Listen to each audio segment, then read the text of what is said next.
Take a picture out of Walmart before we go in. So we're at the last bell, slave market.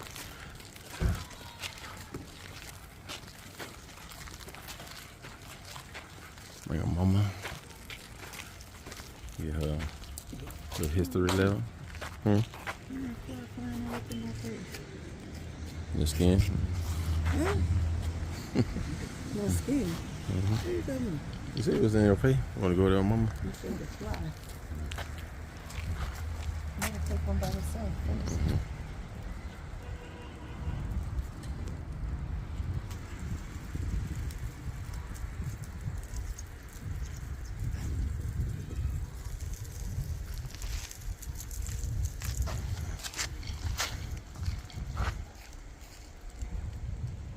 Okay, got it. Go.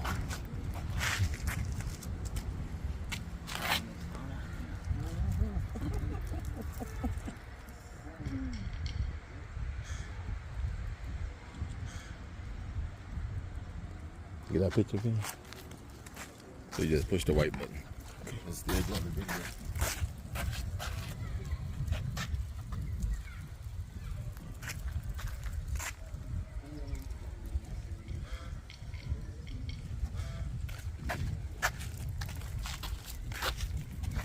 Yeah, when you see the red, it means it's still recording. You can always pause it.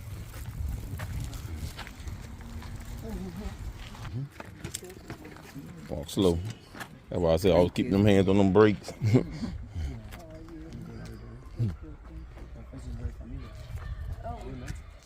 you've been here all the time.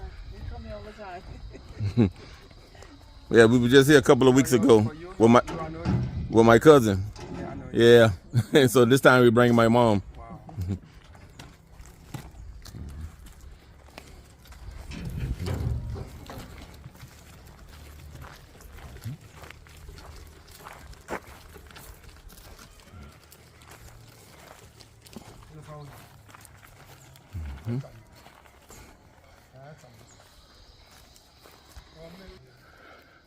So here, let my mom come, taking her, be a part of the last battle, get that history in, get the adventure. Oh, I forgot they over here.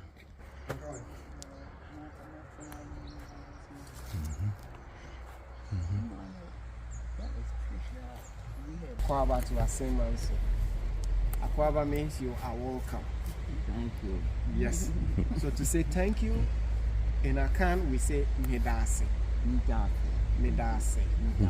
Good. Good. So my name is Kwame Divine. Kwame because I was born on Saturday, and Divine is my first name. I'm going to be your guide here at the Asemanso Ancestral Riverside, the place where our ancestors who were held in the chains and shackles as captives were brought to for their last bath before they were sold to buyers to be taken to the various dungeons and eventually shipped out of the land to the New World. But before we embark on this journey, in the memories of the ancestors we lost several of them, walking all the way from the hinterlands to get here.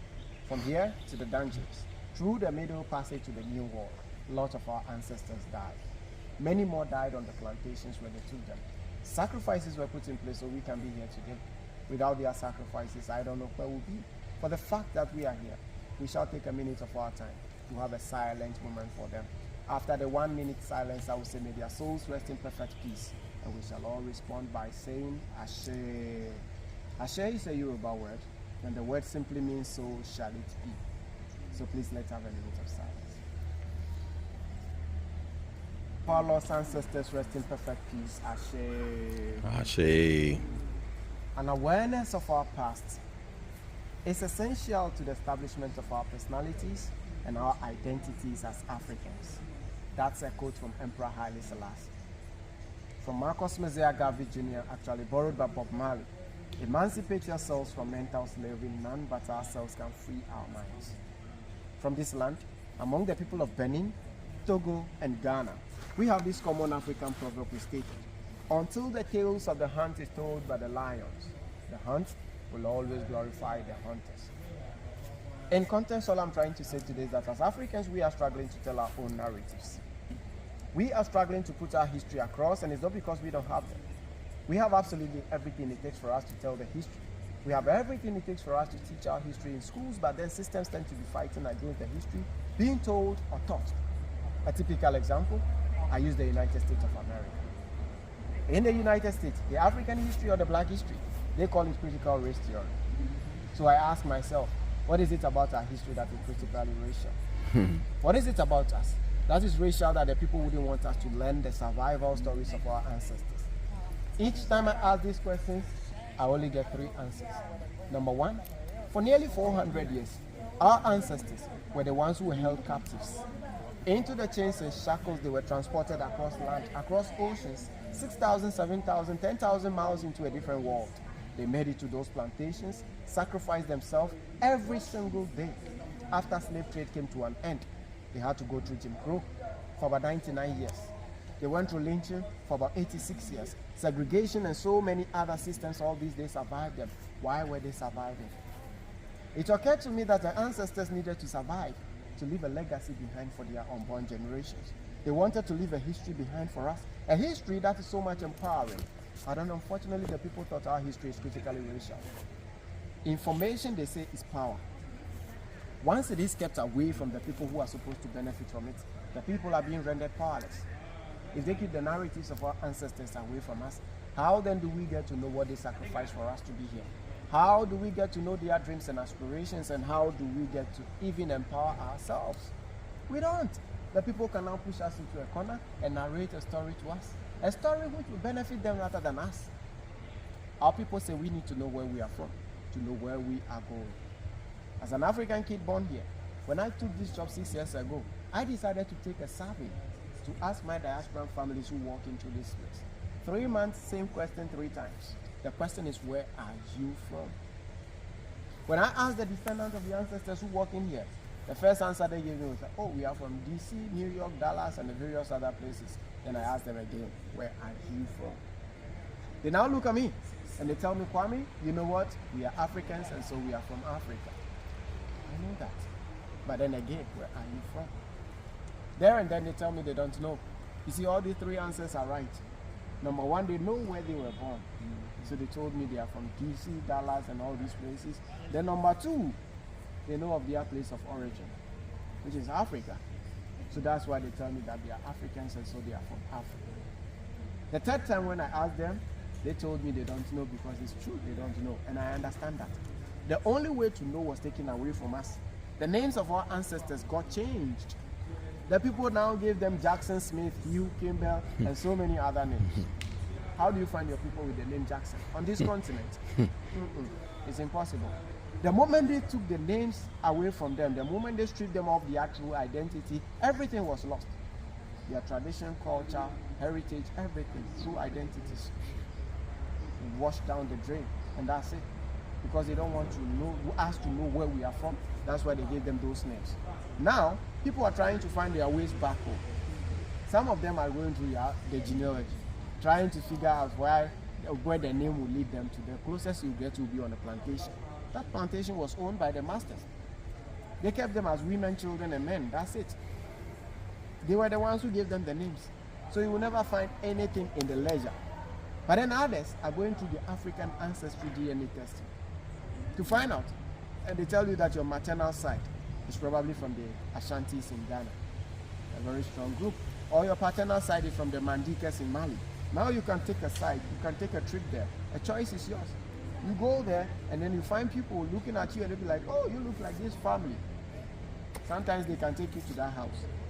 And then you look at the people and you see them looking just like you. You think you are looking into a mirror, but then no, you are looking at somebody standing there.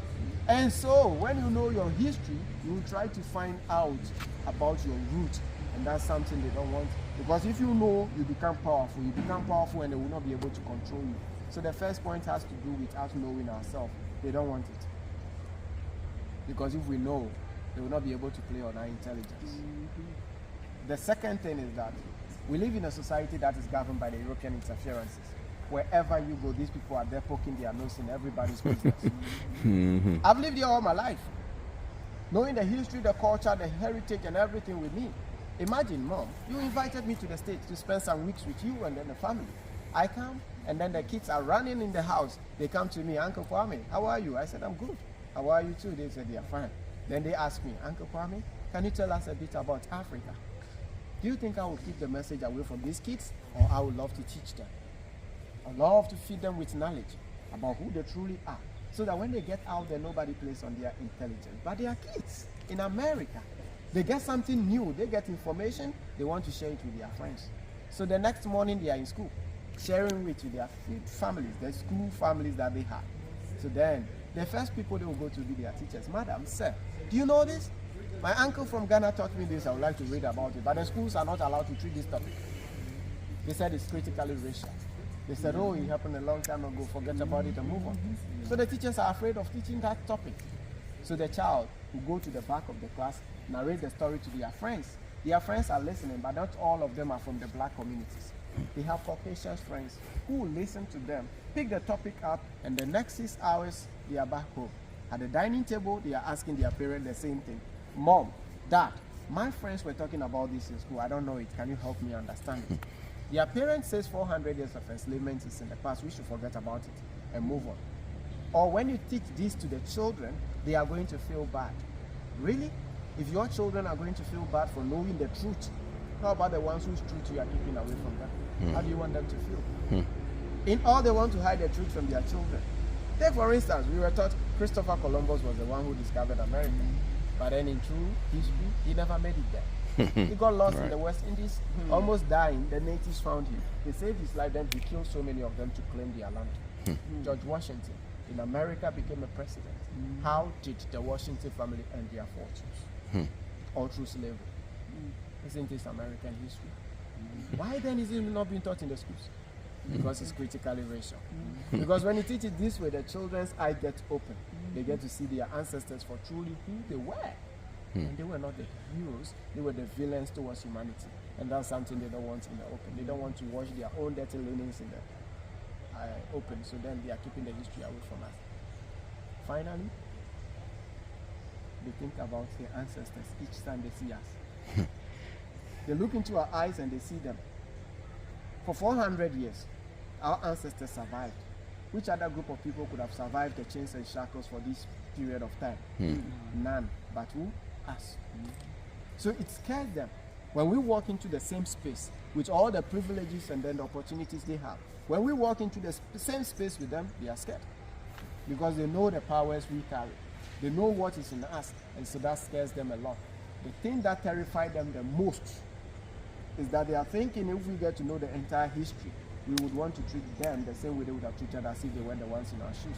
Retribution and vengeance is all they think about. And that's why they are keeping the history away from us. Finally, we are here now. A long time ago, we lived on a very big vast land.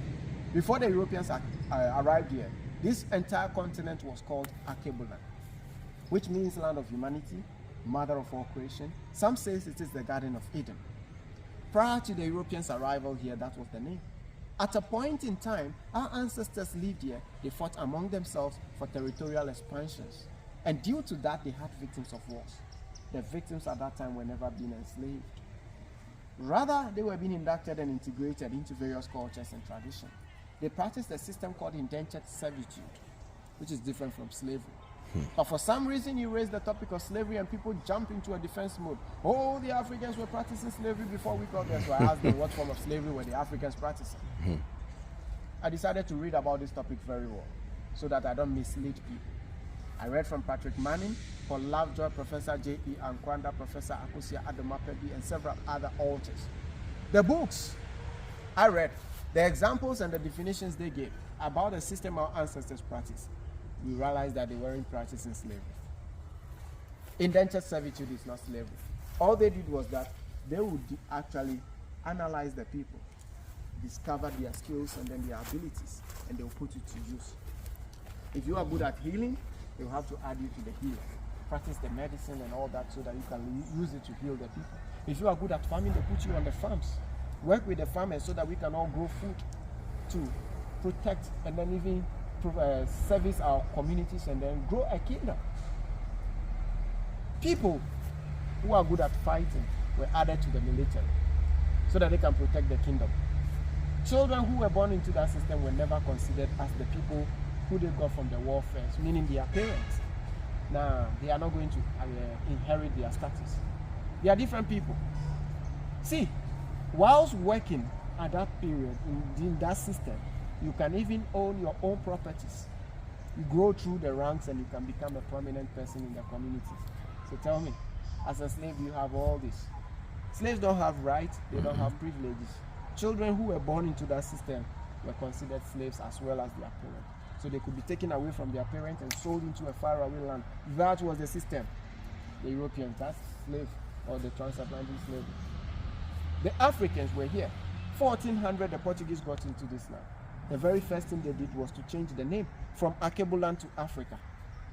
The word Africa, according to historians, came from a Latin word, Africa, which means a sunny and fertile land. The Greek also have a word. The word is Afrik, which means a land without cold or a place of heat and horror. But the West African storytellers, the historians and the griots here, believe the true meaning of the word Africa came from the word Afri or Afra. Afra is actually the goddess of the sun. It's an Akan word, which means goddess of the sun, and that makes Africans her children or her people. Look at us. God has blessed us with a lot of things. The most important thing he has blessed us with is the skin that we wear. This is full of melanin, which allows us a percentage of the sun into our system, helping us to heal, grow, and sometimes we glow under the sun. And that's it. 1471, the Portuguese were led by Prince Henry the Navigator to these coastal zones. They docked at Chamar, proceeded. They saw a lot of gold along the coast, so they started picking them. Decided to name this land, and they named it after the gold. That was how this nation got its first name, Gold Coast. Togo, Benin, Nigeria was named the Slave Coast because of the enslaved people. On the west, we have Ivory Coast because of the ivories from the elephants. So they named that land. So wherever they have been to, whatever they benefit, they named the land after that. 1482, they requested for a land to build their very first trading center. The center was supposed to be trading in gold, ivory, pepper, spices. But they went ahead to build that. The Elmina Castle there has dungeons at the bottom of them when they were building it. So what was the thought behind building that? Mom, imagine we come together today to form partnership and we want to build a mall for the people of this town. And the chiefs provided us with this land. Would we build prisons in a mall? No. But we did. Look at the castles. The so-called trading center had dungeons at the bottom of them.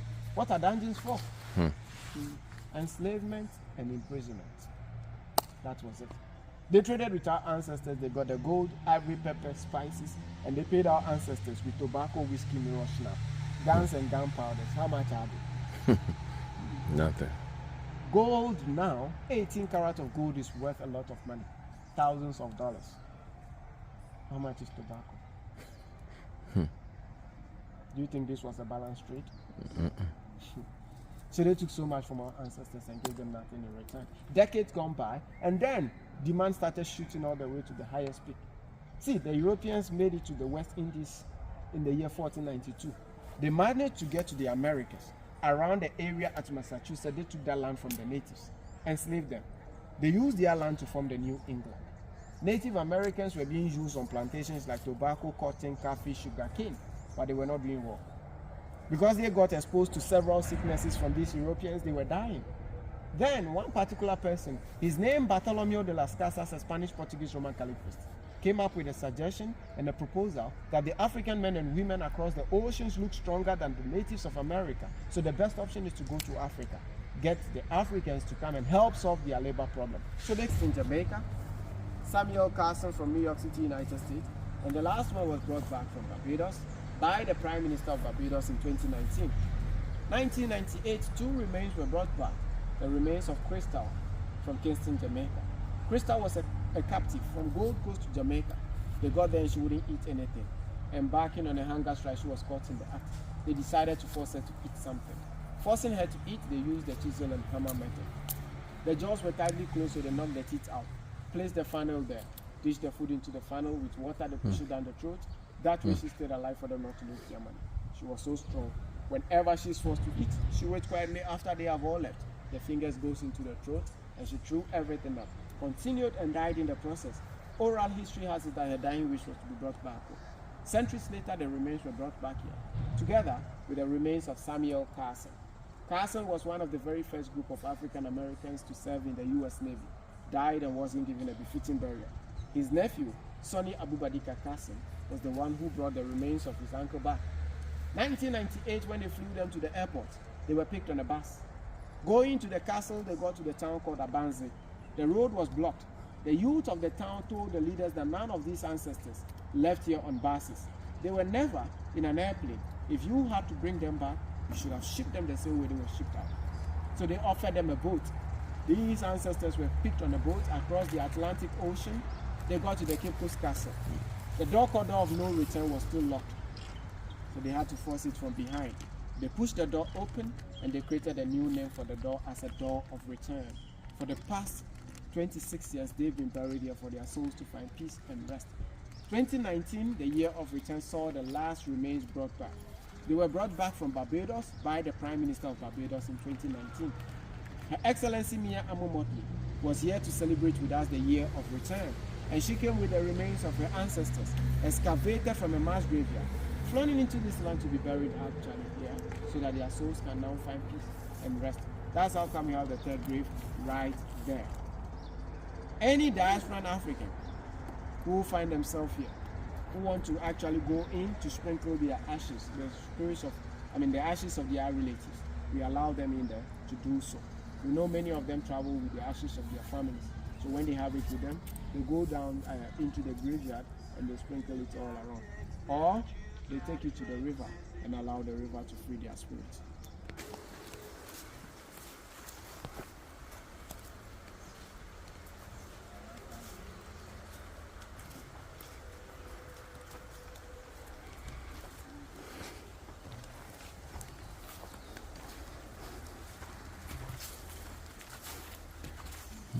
So you're going down.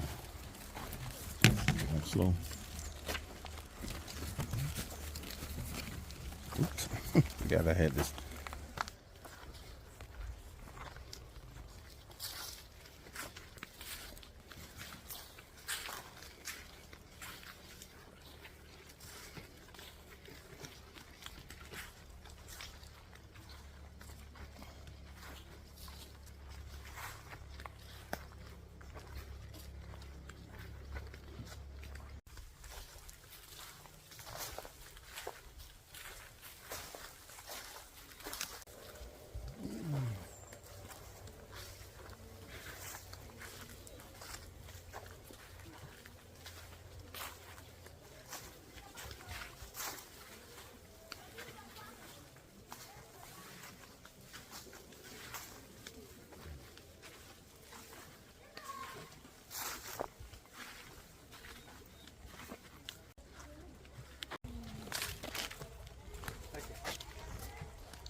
Okay.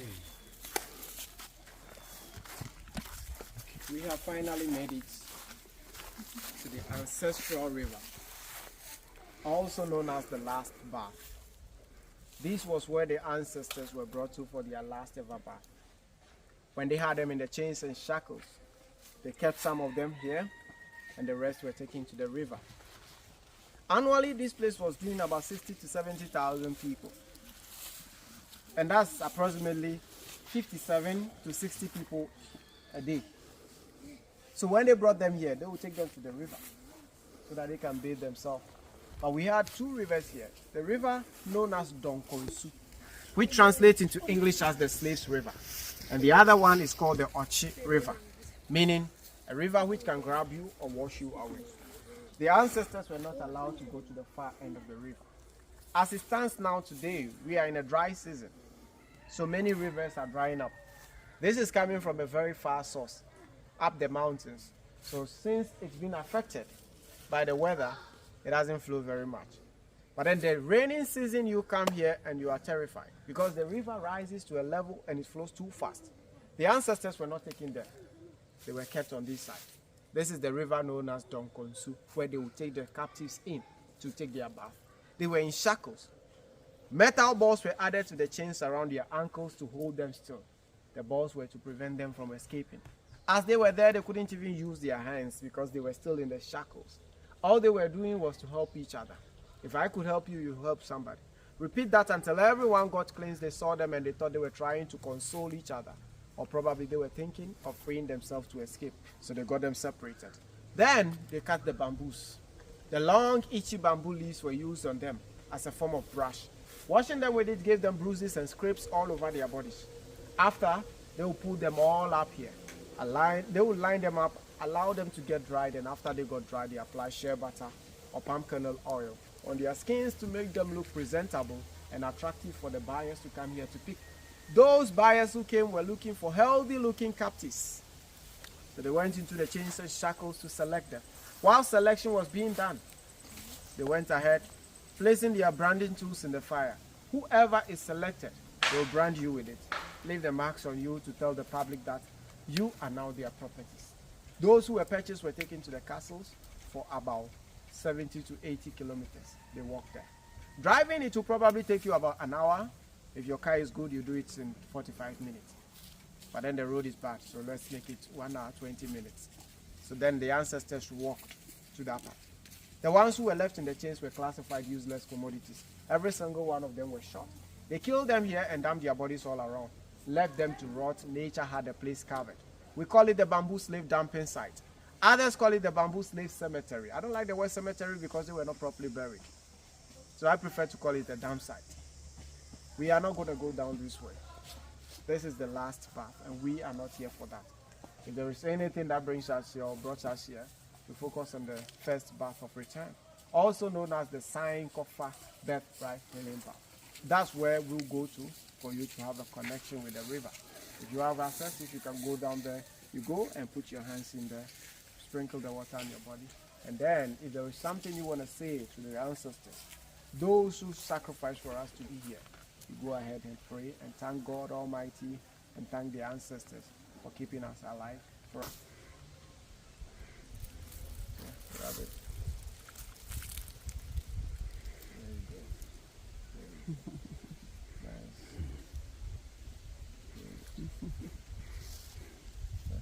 Good.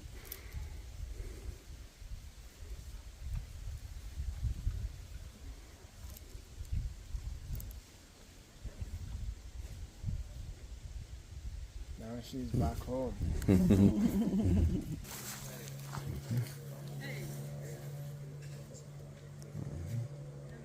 You want to go over there? Nana?